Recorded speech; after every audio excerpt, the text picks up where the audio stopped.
si Kathleen, nakatira sa Dawahon, Batong Leyte. 12 years old. Nag-aaral sa elementary. Ang kauban ako sa bahay kay si Lula. Niya ang akong mama sa Cebu. Ako po yung alaga ang Lula sa si Mama Nancy. Diri-diri man siya.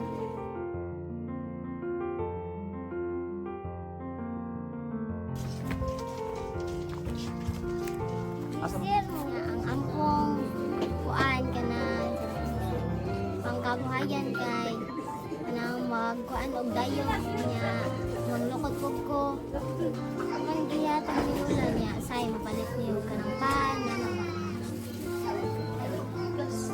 kanang mapalit niyo og kanang mga bugas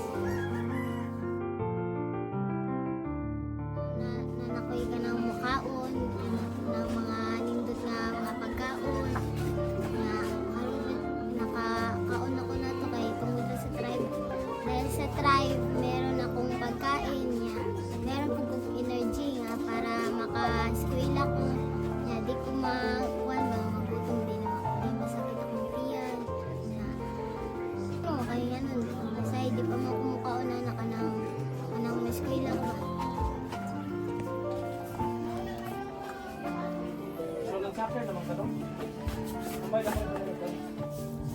Ang paborito ko nga pagkaon sa tribe kay apple o orange.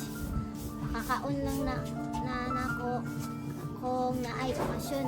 Karon bisag way okasyon makakaon ako nana. Salamat sa mga supporter sa tribe. Dahil sa inyo, meron na kaming ng feeding, meron kaming pagkain.